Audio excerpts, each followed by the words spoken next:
계산 한 번에 풀렸던 것들을 굳이 원래 했던 복잡한 계산을 해야지 문제를 풀리게끔 세팅이 많이 되어 있거든요. 그래서 그런 부분들에 있어서 시간 압박을 조금 더 받을 거라고 생각을 해요. 이걸 거꾸로 얘기하면은 예전만큼 재수생들이 엄청 유리한 시험은 아니라고 생각할 수도 있을 것 같아요.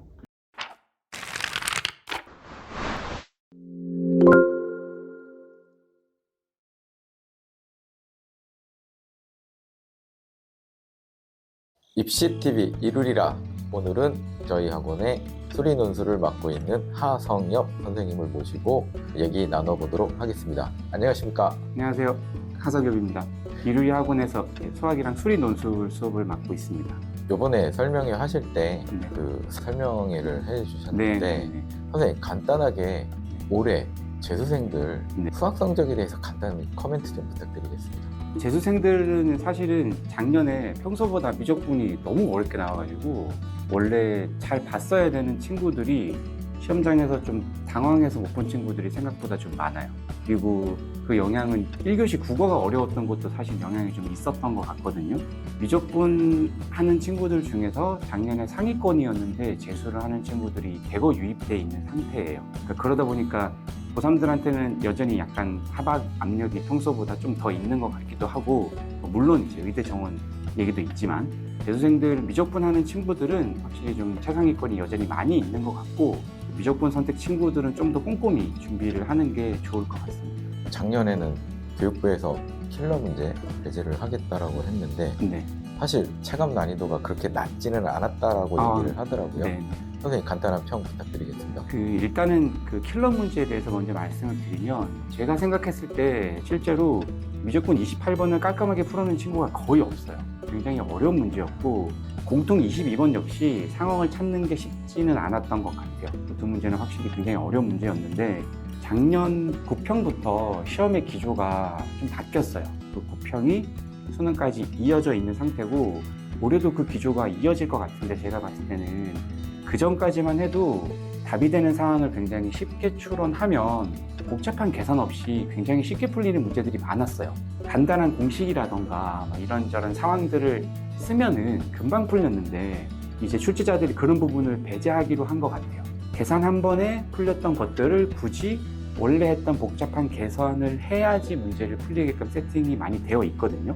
그래서 그런 부분들에 있어서 시간 압박을 조금 더 받을 거라고 생각을 해요. 근데 이걸 거꾸로 얘기하면은 예전만큼 재수생들이 엄청 유리한 시험은 아니라고 생각할 수도 있을 것 같아요. 그래서 고3 학생들은 지금까지 했던 공부를 바탕으로 재수생들이 그런 일종의 얘기하는 스킬 같은 것들을 굉장히 잘 쓰거든요. 그런 문제들이 점점 줄어들고 있으니까 본인이 그런 스킬들도 공부를 조금씩 하되 계산 연습을 많이 해서 실수하지 않고 빠르게 푸는 연습을 하면은 좀 더 도움이 될 것 같습니다. 이번 3월 모평이랑 작년 수능이랑 차이점이 있을 것 같은데요. 네. 간단한 코멘트 부탁드리겠습니다. 이번 3월 학력평가 같은 경우는 예전에 나왔던 문제들 중에 비슷한 문제들이 너무 많아요. 공통문항을 비교를 하자면은 작년 수능은 공통문항 중에서 처음 보는 느낌의 문제들이 덜어 있었는데, 이번 3월 모의평가는 그 정도 급의 킬러 문제도 없었고 눈에 익은 문제들이 좀 많아서 학생들이 대체로 좀 잘 본 것 같아요.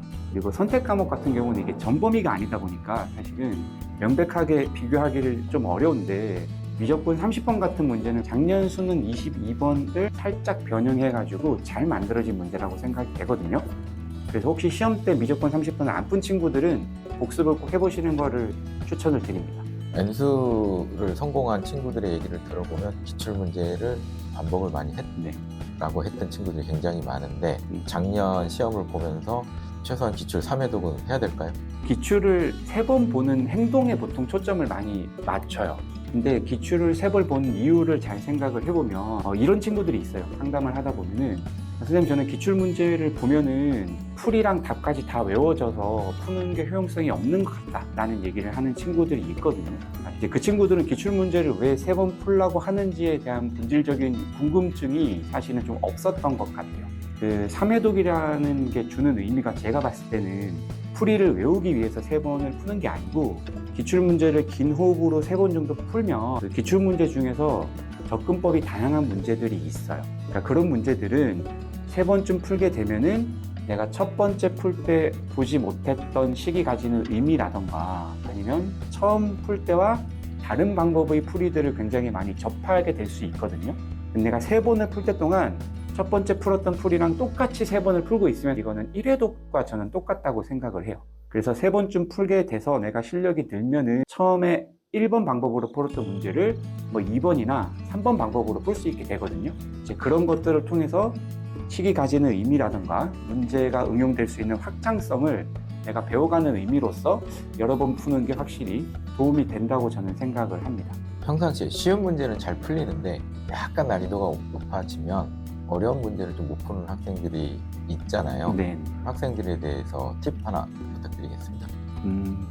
이제 쉬운 문제를 특히 3점짜리들을 잘 해결하는 친구들이 이제 기본 문제집을 통해서 기본 개념은 꾸준히 공부를 했을 가능성이 높아요. 근데 이제 준킬러나 응용 문제들이 잘 안 풀리는 건데, 먼저 그 친구들이 많이 범하는 실수가 뭐냐면은 이 응용 문제들이 안 풀려서 다시 기본 문제집으로 돌아가는 경우들이 있어요. 그러니까 정말 본인이 기본 개념이 안 돼 있으면 개념으로 돌아가는 거는 나쁜 선택은 아닌데 상당수의 친구들은 개념은 어느 정도 되어 있거든요. 기본 유형도 풀리고 그럴 때는 다시 기본 문제집으로 돌아가도 응용 문제가 풀리지 않을 거예요. 그래서 그런 친구들은 문제가 안 풀려도 응용 문제를 푸는 게 맞는데 무작정 응용 문제를 푼다고 실력이 높아지는 건 아니거든요. 그래서 그 기준을 정확하게 정하는 게 좋고 본인에 맞는 난이도의 문제를 차근차근 풀면서 단계를 밟아가는 게 제일 좋아요. 그 문제의 기준은 내가 풀었을 때 완전 이해가 안 되고 설명을 들어도 이해가 안 되는 문제들은 일단은 나중에 실력이 더 높아진 다음에 푸는 걸로 하고 내가 문제를 접근했을 때 어느 정도 접근은 됐지만 중간에 막히거나 못 푼 문제들, 틀린 문제들은 설명을 듣고 이해가 되면 그 문제들은 복습하면 문제를 풀 수가 있어요. 그런 문제들을 꼼꼼히 복습을 하고 실력이 점점점 높아지면은 그런 문제들의 숫자가 점점점 줄어들고 처음에 내가 못 풀었던 문제들도 이해하게 되는 순간이 올 거예요. 그래서 처음에 문제를 풀고 설명 듣고 이해되는 문제들 위주로 복습을 많이 하는 게 좋은 방법인 것 같습니다.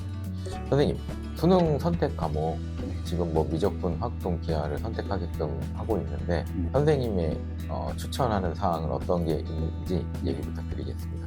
먼저 확통을 하는 친구들한테 얘기해주고 싶은 건 이제 친구들끼리 공부를 하다 보면은 이제 미적분을 선택하는 친구들이 확실히 공부를 잘하는 친구들이 많고 확통하는 친구들이 조금 그렇지 않은 경우들이 있는데 확통하는 친구들이 전혀 예전보다 불리함이 저는 없다고 생각을 해요. 실제로 대학을 잘 가는 친구들을 보면은 확통 8문제를 푸는 시간을 15분까지 줄일 수 있거든요. 8문제 다 맞는다는 가정하에. 물론 2등급 받는 친구들도 이제 확통 시간을 줄이는 게 굉장히 의미가 있어요. 왜 의미가 있냐면 그 시간을 줄이는 것만큼 공통 문제를 더 풀 시간이 생기거든요. 사실 미적분이나 기하를 하는 친구들은 8문제를 다 풀기 위해서 30분 정도의 시간을 써야 돼요. 근데 확통 문제를 푸는데 내가 15분 정도에 풀 수 있다 라고 하면은 그 남은 15분을 공통 문제를 더 풀 수가 있기 때문에 엄청나게 큰 불리함이 있는 건 아니에요. 수원 수트를 더 잘 풀면 좋은 점수를 받을 수가 있고요. 이제 미적이랑 기하는 평소에 자기의 도형에 좀 자신이 있고 도형을 꺼려하지 않고 기하를 좋아하는 친구들은 저는 기하를 추천을 하는 편이고요. 미적이랑 기하는 사실은 내 목표 점수랑도 연관이 있어요. 이 선택 8문제 중에서 나는 6문제를 맞추는 데만 주력하겠다라고 하는 친구들은 기하가 미적보다 훨씬 쉬워요. 근데 8문제를 다 맞추겠다라고 하는 친구들은 장기적으로 봤을 때 미적분이 좀 더 유리한 것 같아요. 그래서 공부할 시간이 충분히 있으면은 내가 기존에 쌓아왔던 미적분이 어느 정도 단련이 돼 있으면 다 맞추는 데 있어서 미적분이 좀 더 유리한 게 맞고요. 왜냐면 이제 도형이라는 게 실제 시험장에서 내가 어떤 특정 상황을 해석하지 못하거나 못 보면 막혀서 절대 진전이 안 되는 경우가 되게 많아요. 그에 반해 미적분은 여러 가지 방법으로 추론해낼 수가 있거든요. 그래서 8문제를 다 맞는 기준으로는 미적분이 유리한 게 맞고요. 그게 아니고 내가 점수를 좀 낮춰서 등급을 맞추기 위해서 6문제 정도로 충분히 만족을 하면은 기하가 좀 유리한 것 같아요.